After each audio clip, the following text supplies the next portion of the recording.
오늘 6차 촛불 집회 청와대 100m 앞까지 들어갑니다. 시위대와 청와대 간의 간격이 점점 좁혀지는 건데요. 자세한 내용 김만흠 한국정치아카데미 원장 그리고 이종군 데일리안 논설실장과 짚어보겠습니다. 두 분 어서 오십시오. 네, 안녕하세요. 네, 안녕하십니까. 자, 6번째 촛불 집회. 오늘은 더 가까이 100m 앞까지 들어간다고 합니다. 이게 시위대 입장에서 보면은 우리의 의견이 제대로 전달이 안 되는 것 같다 이런 입장일까요? 어떻게 보십니까? 그런 입장도 반영이 된 거겠지만은 법원에서 판단했을 때 집시법에 정해진 이상의 특별하게 제척해야 될 사유가 없다고 판단한 것 같습니다. 예. 우리 집시법에 따르면은 이제 청와대라든 국회 같은 주요 국가기관에 대해서는 100m 이내에서는 집회를 못하도록 규정이 돼 있지 않습니까? 네.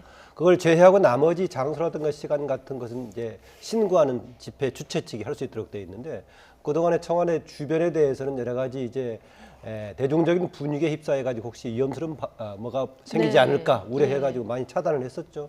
조금씩 좁혀가다가 이제 오늘 집회에 대해서는 법에 정해진 이상의 규제를 못하도록 허용한 거겠죠. 네. 그 범위를 이제 내부의 분수대에는 몇십 미터 정도밖에 안 된다고 판단해가지고 아마 그 이전까지 한 것 같은데 예.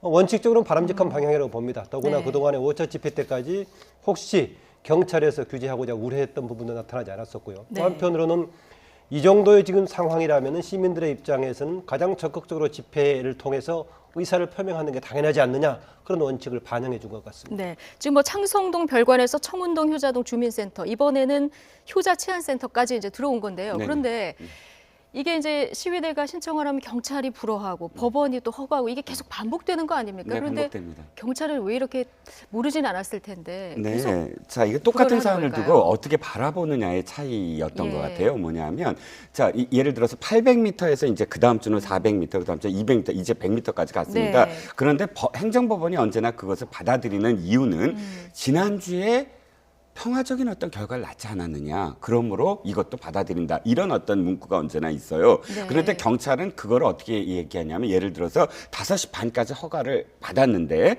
그런데 뭐 한 7시, 8시까지 계속 시위가 이루어졌다. 그리고 또 12시까지만 했는데 그 다음날 새벽까지 했다. 그러니까 법원의 허가 그 규정을 어긴 게 아니냐. 그런 어떤 논리로 예. 사실은 불허를 언제나 하는 거였거든요. 네. 그런데 그걸 다시 행정법원은 포괄적 의미에서 어쨌든 평화적 집회가 이루어졌으므로 예. 해서 다시 받아들이고 그러니까 같은 사안이 이제 공방이 되는 어떤 느낌인데 네. 법원은 언제나 평화 집회라는 지난주가 평화 집회라는 그 결론을 언제나 내리면서 한 발짝씩 한 발짝씩 허가하는 그런 어떤 모습을 보이고 있는 것입니다. 네. 주최 측은 이제부터는 얼마나 모이는지 이제 집계를 하지 않겠다 이런 얘기를 했고 이제 뭐 몇 명이 모이는가는 더 이상 의미가 없다 이런 얘기인데 이게 조금 앞으로 촛불 집회가 장기화될 것이다 이렇게 볼 수 있는 대목일까요? 네, 그런 점도 있습니다. 사실은 지난 집회 때도 수에 연연하지 말자 이런 얘기가 있었습니다.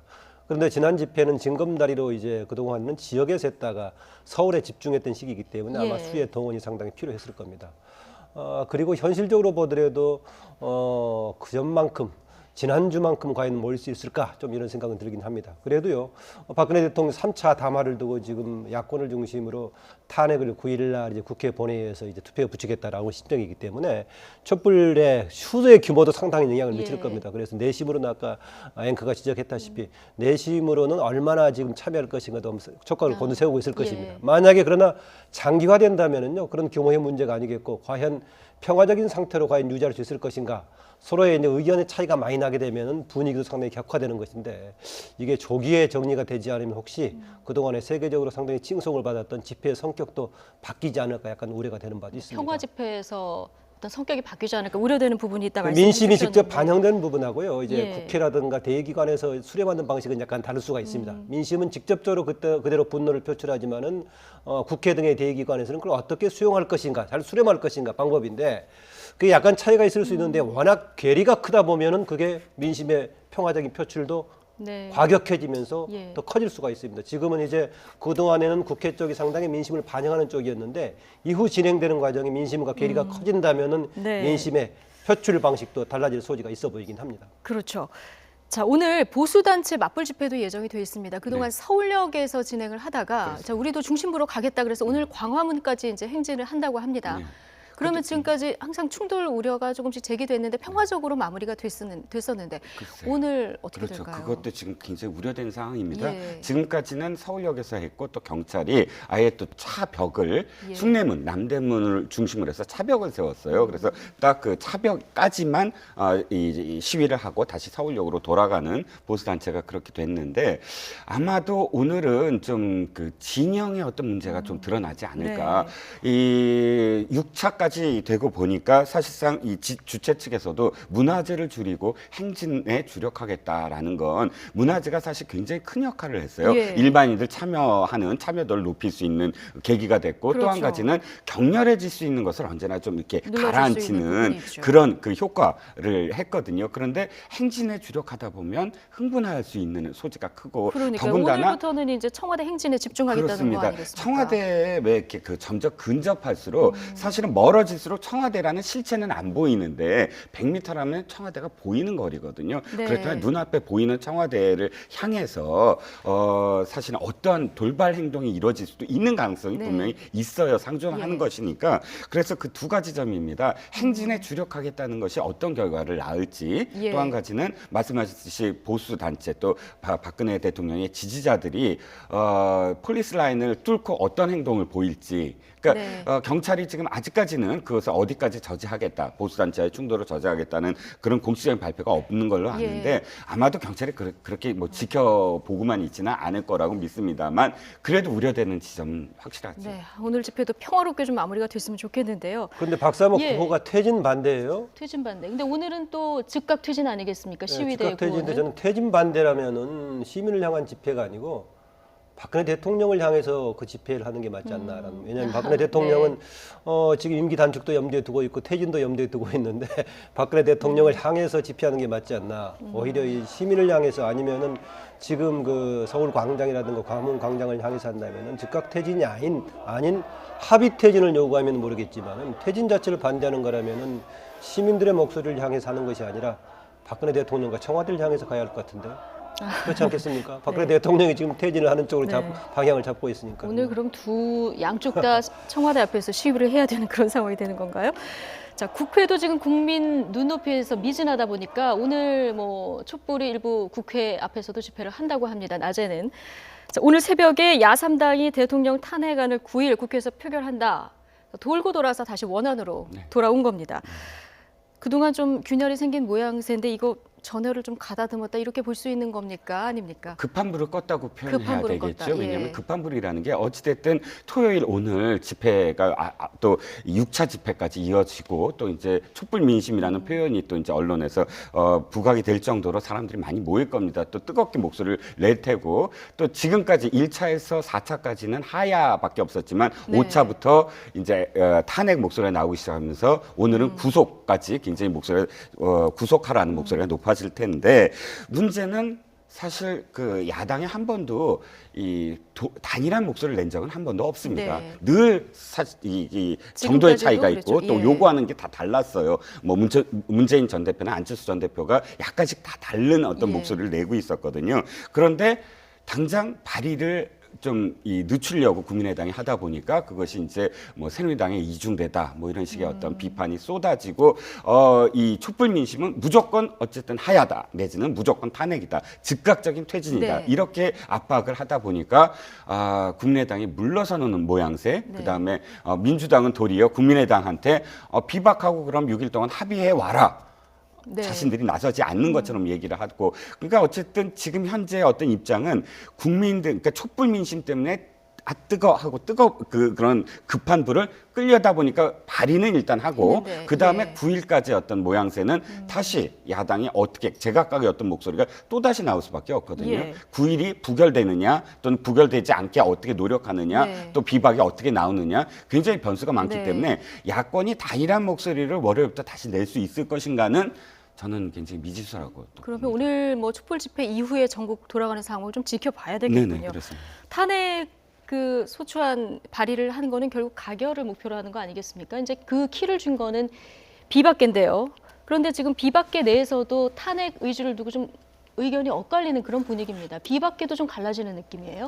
비박계 내부 좀 갈라지는 거지만은 속내를 따져보면 결론은 똑같습니다. 결론은 지금 같다. 갈라지고 있다는 것이 유승민 의원 등은 야당과의 협상이 결론이 나지 않는다면 탄핵에 참여할 수밖에 없다라고 얘기하고 있고 이제 김무성 전 대표 쪽은 청와대 쪽에서 4월 퇴진만 직접적으로 확인해 준다면 굳이 탄핵까지 할 필요가 있느냐 이렇게 얘기하고 있는 거죠. 그런데 유승민 전 대표 쪽에 이제 야당과의 합의를 강조하는 쪽도 야당도 결국은 청와대에서 4월 퇴진을 직접적으로 확인해 준다면은 뭔가 태도의 변화가 생기지 않겠냐 이런 기대를 하는 것 같습니다. 그래서 대체적으로 봤을 때 비박 쪽에서는 현재 입장으로 보자면은 4월 퇴진을 확인해 준다면은 결국은 탄핵에 찬성표를 던지기가 쉽지 않느냐 이런 판단 같습니다. 다만 한두 개의 좀 변수가 있는 것 같은데 특히 이제 박근혜 대통령이 과연 직접적으로 4월 또는 다른 방식의 퇴진을 확인해 줄 것인가 문제가 있겠고요. 주말을 겪으면서의 퇴진 압력에 대한 박근혜 대통령 탄핵에 대한 민심이 어떤 식으로 좀 압력이 갈지 모르겠습니다. 만약에 2004년에 노무현 대통령 당시의 시기처럼 총선이 만약에 몇 달 뒤에 있는 상황이라면은 대체로 민심이 지금 탄핵에 압박을 가하는 쪽이어서 비박들도 탄핵에 쏠릴 가능성이 있습니다. 그런데 지금 임기를 시작한 지 채 1년도 안 된 시점이기 때문에 당신 그쪽에 대한 부담은 없어서 지금 이 분위기가 계속 이어질지 상당 탄핵의 전선이 불확실해 보이는 것은 분명합니다. 분명 민심의 압박은 있지만은 예전처럼 바로 총선이 있거나 그런 것은 아니기 때문에 시간이 남아 있어서 그 압박을 상대적으로 덜 받을 소지도 있습니다. 만약 그런데 이렇게 야당은 그대로 이제 탄핵 일정대로 진행이 되고 부결이 되는 상황이 생긴다면은 이후에 전국은 굉장히 복잡하게 전개될 가능성이 있다 그렇게 봅니다. 예, 미묘하게 약간 차이가 있어 보여요. 뭐냐면 김무성 의원 측은 김무성 전 대표 측은 날짜를 정확하게 못 박는다면 받아들일 수 있다. 날짜만을 지금 강조하고 있거든요. 근데 유승민 의원 쪽은 날짜와 함께 2차, 아까 그 이선 후퇴. 그러니까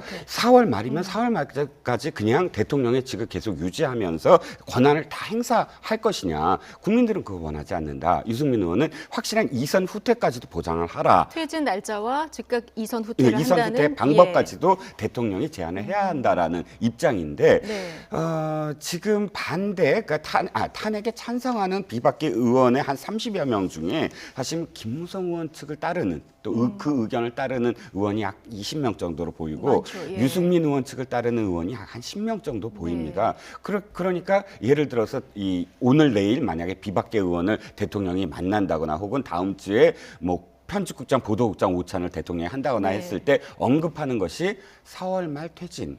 그러니까 뭐 이 새누리당의 당론이 그렇게 정해졌으니까 당론을 내가 수용하겠다 정도로 언급을 했을 때 김무성 의원 측은 이제 필요 충분 조건이 다 된 건데 유승민 의원 측이 아니 근데 그 다음은 어떻게 할 것이냐에 대해서 미진하다라고 했을 때 과연 이 표결에 비박계가 몇 명이나 찬성표를 던지고 참여할 것이냐. 그건 사실 또다시 변수가 많아 보이는 거죠. 이 실장이 좋은 지점을 지적해 주셨는데요.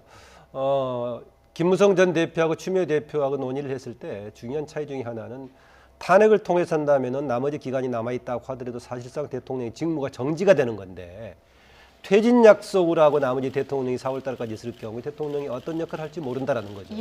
그래서 제가 판단했을 때 만약 추가적인 협상의 여지를 만든다면 방금 지적한 그런 부분입니다. 날짜를 박아서 퇴진 날짜를 지정할 뿐만이 아니라 나머지 기간 동안에 과연 대통령은 어떤 역할을 수행할 것인가.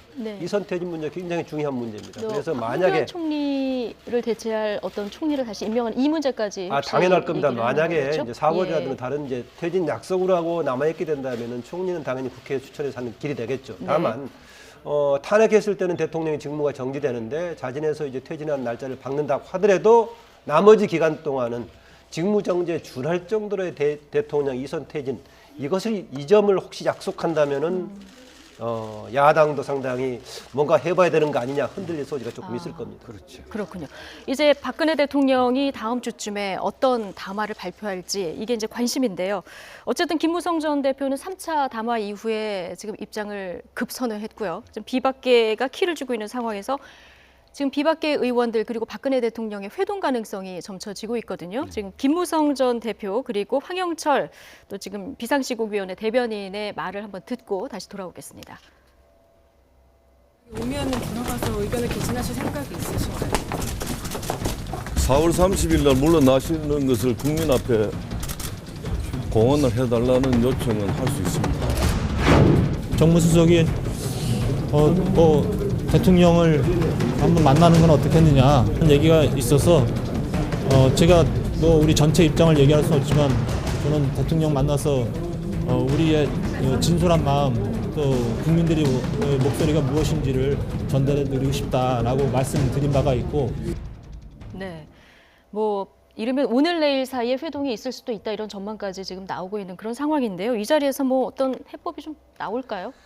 뭐 우리가 일상적으로 본다면 주말을 거치면서 회동할 수가 있겠는데 네. 그동안에 보면 상당히 전략적으로 행보를 해가지고 혹시 7일 날 날짜를 맞춰서 나중에 할지는 모르겠습니다. 예. 왜 그러냐면은 오늘 내일 결과를 발표하거나 발표하지 않는다면은 특히 탄핵을 주도하는 야권을 중심으로 전략적인 뭔가 입장을 구체화시킬 소지가 네. 있기 때문에 7일 막판쯤에 가서 혹시 발표를 할지 그건 두고 9일이 봐야겠습니다. 표결이니까 7일 다음 주 수요일쯤. 예. 그리고 아까 말씀드렸지만은 협상에서 지금 김무성 대표가 4월 30일 날 퇴진하겠다는 약속을 받는 정도의 주장을 만나 살 수 있다라고 얘기했었는데 예. 제가 봤을 때 날짜만 박는 것 가지고는 부족할 것 같다. 대통령의 차후의 행보 자체도 확실하게 해줄 정도는 돼야 된다. 아까 말씀드렸던 탄핵에서의 직무정지에 준하는 정도의 대통령의 입장도 정리해야만이 아마 이후 문제를 그나마 처리하는데 새로운 네. 실마리를 잡을 수 있지 않을까 그렇게 예. 생각을 합니다. 그런데 3차 담화 박근혜 대통령이 했을 때부터 어떤 4차 담화, 그러니까 내가 언제 물러날 시점을 어느 정도 교감을 하고 또 한 번 발표하겠다 이런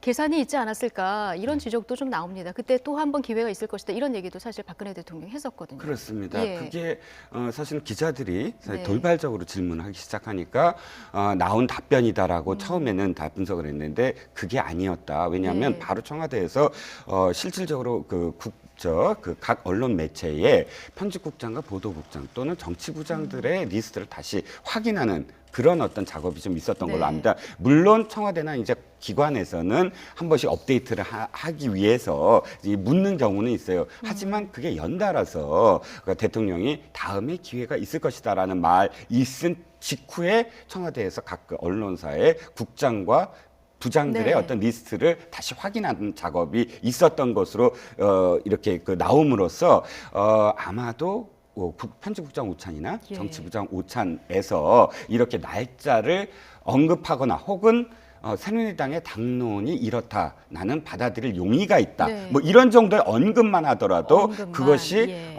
이게 날짜를 받아들였구나. 아니 날짜를 발표했구나. 이렇게 이 해석될 수 있는 여지가 근데 청와대에서 있다는 것이죠. 뭔가 애매한 답변이라든가 애매한 형식을 취하면 항상 이렇게 해석을 하다가 좀 너무 정국이 또 꼬이고 하지 않습니까? 네, 뭔가 그런데- 좀 담화를 하시려면 확실하게 해야 되지 않을까요? 그렇죠. 그거는 어쨌든 네. 이 1차, 2차, 3차 연이어서 계속 사실 대통령의 워딩이라는 건 마침표가 돼야 된다고 저는 생각합니다. 예. 마침표가 돼야지 어떤 논란을 끝이고 전국이 전환이 될 수가 있는 예, 것이거든요. 중간중간에 자꾸 물음표가 있으면 그렇죠. 이게, 물음표가 예. 있거나 말줄임표처럼 여운이 있거나 예. 이렇게 되면은 4차 담화, 5차 담화가 계속 이어질 수밖에 없는 그럼 대통령이 전국 전환을 못하는 상황, 계속 논란을 부추기는 상황이 돼버리거든요. 네. 그게 굉장히 아쉬운 지점이긴 한데 그럼에도 불구하고 이게 그러니까 공과를 떠나서 정치 공학적으로만 봤을 때 대통령이 지금 자기가 피의자의 어떤 입장에서 방어를 해야 되는 입장이라고 본다면 굉장히 효과적인 어떤 방법이었다라고도 해석이 가능하죠. 예. 자, 뭐 이제 국회의 행보가 좀 국민들 눈높이에 미진하니까 지금 특검에 쏠리는 국민들의 기대가 상대적으로 좀 높아지는 것 같습니다. 좀 특검 얘기를 좀 해볼까요? 오늘 2시 반에 박영수 특검이 이제 브리핑을 한다고 합니다. 어떤 앞으로 수사 뭐 인력을 어떻게 만들고 또 어떻게 꾸려나갈지 이런 뭐 질의에 대한 답변을 할 것으로 지금 예상이 되는데 초반에 지금 굉장히 의욕적으로 그 행보를 보이는 것 같습니다. 네, 부분 이제 회견을 했었지만 예. 상당히 가능성을 많이 두고 있죠. 이제 특검에 대한 기대에 대해서 처음에 뭐 더불어민주당 박영선 의원 등이 약간 회의적인 입장을 보이기도 했었는데 상당히 적극적인 입장을 보이고 있습니다. 일단 이제 그 수사팀장을 이제 네. 영입하는 과정에서부터 이런 과정이 있었고요. 입장을 표명했을 때 처음에는 그 당에 특별수사본부의 자료를 보고 얘기하겠다 했었는데 그걸 검토하되 그게 방향하고 상관없이 문제가 있으면 근본적으로 원점에서 다시 하겠다는 입장을 네. 표명하고 있고 그동안에 논란이 됐던 여러 가지 가능성 있는 영역도 계속 수사를 표명을 하고 있죠. 심지어는 2년 전에 정은혜 문건 관련도 왜 그렇게 무마가 되거나 방향이 그렇게 진행이 됐는지 이런 수사까지 네. 하겠다라고 했었고요. 지금 검찰 수사에서 어떻게 보면 좀 다뤄지지 않았던 부분들까지 예, 들여다보겠다. 뿐만이 아니라 당시 예. 서울지검장이 현재 검찰총장 김수남 총장이기 때문에 네. 거기까지 불똥이 갈 소지가 있고요. 또 하나 특검으로 갔을 때 고려해야 될 것이 혹시 그동안에 사실상 그 성역처럼 됐다가 최근에 왔어야 약간 수사의 대상이 되고 있는 김기춘 전 실장, 예. 우병우 수석 문제를 과연 다룰 수 있을까라고 하는데 직접적으로 겨냥할 가능성도 있어 보이고요. 국민적인 감정은 굉장히 초점이 꽂혀 있지만 구체적인 자료는 확보하지 못했던 세월호 대처 과정 문제에 대한 것도 지금 집중적으로 이제 예. 하겠다라는 거고 또 하나 과거에도 이제 현재 박 특검이 수사했던 경험이 있는 특히 이제 정윤회 장인어른 누구죠? 최태민 관련 최태민. 사교 관련 네. 문제 수사하겠다고 있는 그러니까 거 보니까 유사종교 문제도 유사종교 수사를 문제 하겠다고 하겠다. 있는 거 예. 보니까는 그동안 주변을 둘러싼 의혹을 총체적으로 이번에 수사의 대상으로 삼겠다라는 건데 네. 과연 이 제한된 기간에 얼마 정도 할 수 있을지 이런 것이 과제 같기도 합니다. 그러니까 지금 의혹은 굉장히 넘치시는데 지금 수사해야 될 게 너무 많다 보니까요. 과연 지금 초반에 지금 말씀하신 것들을 다 수사할 수 있을까 이게 좀 우려가 되는 부분이긴 합니다. 어쨌든 수사팀장으로 그러니까 영입 1호로 지금 윤석열 검사를 들여오지 않았습니까? 네네. 자, 뭐 보복 수사 있는 거 아니야 이런 우려에 대해서 이게 검사가 수사권으로 보복 수사하면 이게 깡패지 검사나 이런 얘기 했거든요. 네, 그렇습니다. 근데 일단은 지금 이거는 대통령한테 허가사항은 아까 올리는 게 아니라 그냥 이거는 특검 법무부에 직속입니까? 예, 그러면? 법무부에 요청만 하면 되는 요청해서, 거고요. 예. 그러니까 특검보 8명을 지금 오늘 아마 올린 걸로 알고 있습니다. 네. 그래서 대통령이 4명을 선임하고 그러니까 그 4명을 절차에 이제 들어가는 거죠? 정하는데 예. 그 검사들 파견 검사들은 그냥 법무부에 요청만 하면 되거든요. 법무부에서 네. 승인만 내주면 되는 문제인데 사실 지금 논란이 지금 되고 있잖아요. 지금 이렇게 언론에서도 네. 그 윤석열 검사가 그렇게 댓글 사건으로 그런 예. 어떤 상황에 처했으므로 보복 수사가 아니냐라는 질문이 나오는 것은 너무 당연하고 물론 윤 검사의 어떤 강직한 어떤 상황, 뭐 강직한 성품이라든지 이런 걸 비춰봤을 때 뭐 오늘 표현하신 대로 그렇지 않으리라고는 봅니다만 문제는 논란 자체가 문제라고 저는 생각을 해요. 그래서 차라리 중립적인 어떤 그런 부분, 이런 논란 자체를 안 일으키게 만드는 것이 시작부터 네. 좋지 않았을까라는 일각의 이야기는 분명히 존재합니다. 근데 어찌됐든 뭐 좌고우면하지 않는 그런 네. 어떤 스타일이다 하는 예. 것 때문에 뭐 이렇게 이 임명을 했다라고 하시니까 지켜는 봐야 될 것 같습니다. 네. 가장 큰 쟁점 중에 하나가요. 박근혜 대통령 3차 담화에서도 할 수 있겠지만 박근혜 대통령은 일관되게 대통령이 좀 잘못은 없다는 쪽에 계속 그런 예. 입장 아닙니까? 굳이 있다면은 주변 사람들은 잘못 관리하지 관리해서 못했다. 했다 이런 쪽인데 예. 특검 지금 박 특검도 얘기하는 바는 사실상 그것을 비껴가려고 하다 보니까 대통령이 나중에 공모자처럼 공범처럼 이렇게 돼 있는데 사실상 문제를 파헤치다 보면 오히려 대통령으로부터 문제가 시발됐다라고 네. 볼 수도 있는 거다 이런 입장이어서 대통령이 계속 피해가려고 하는 대통령 진영의 선의로 했다거나 아니면 정책을 수행하는 과정 속에서 나왔다가 이런 입장이 아니라 뇌물이라든가 다른 아주 위헌 질서를 대통령 주도했던 그런 입장 어떻게 충돌하면서 특검이 그런 방향으로 이끌어낼 수 있을지 사실은 핵심적인 쟁점이 그게 아닌가 그런 생각이 듭니다. 네. 검찰에서는 어쨌든 대통령 조사를 못하고 이제 끝났는데요. 이제 박영수 특검은 반드시 조사한다. 그것도 서면으로 안 하고 대면으로 반드시 하고 내가 직접 조사할 수도 있다. 이런 입장을 밝혔습니다. 그리고 강제 소환도 검토해보겠다 이런 입장을 밝혔거든요. 네, 일단 마지막 부분은 네. 검토의 예, 검토죠. 단계니까 그때 상황에 닥쳐서 뭐 이렇게 다시 어떤 입장을 밝히실 것 같고요. 여지가 좀 있는 부분이고 예. 일단 대면 조사 부분이 이제 관건인 것 같습니다.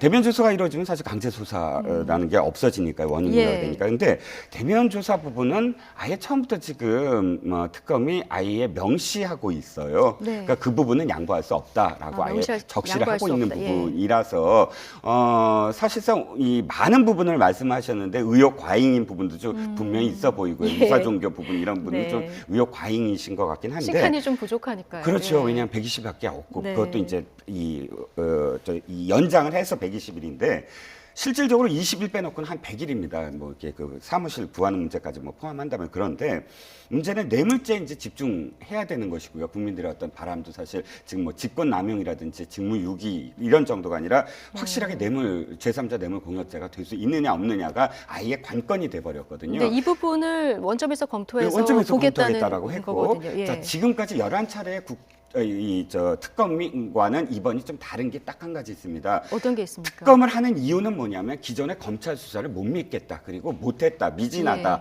그렇기 때문에 특검을 한다 해서 특검이 되는데, 예. 근데 이번에 검찰 사실 마지막에는 수사 잘하지 않았습니까? 그렇습니다. 바로 예. 그겁니다. 뭐냐면 검찰이 진짜 사상 유례 없이 네. 검찰이 칭찬을 받는, 더군다나 야당 의원들에게까지 칭찬을 받을 만큼의 수사를 했거든요. 그렇기 때문에 특검이 훨씬 더 유리하다. 기존의 어떤 특검보다 훨씬 유리하다. 장점은 그거지만 네. 단점은 뭐냐면, 그런데 이 상황에서 뭔가 한 단계 업그레이드된 결론을 내야 된다. 예. 거기에 대한 또 부담이 단점이겠죠. 그렇기 때문에 사실상 특검께서 굉장히 여러 가지 이야기를 했지만 초점은 저는 뇌물죄 여부라고 봅니다. 그러니까 재벌 총수들에게 이 뇌물에 대한 어떤 대가성에 대한 부분은 어떻게 밝혀낼 수 있을 것이냐. 일단 이것부터 먼저 풀어야 한다. 예, 알겠습니다. 자, 박용수 특검팀이 오늘 오후 2시 반에 이제 뭔가 수사 그 준비 상황과 관련한 브리핑을 한다고 하는데요. 저 YTN에서 생중계할 예정이니까 그때 또 관심 갖고 지켜봐 주시면 고맙겠습니다. 자, 지금까지 김만흠 한국정치아카데미 원장 그리고 이종근 데일리안 논설실장과 자세한 얘기 들어봤습니다. 고맙습니다.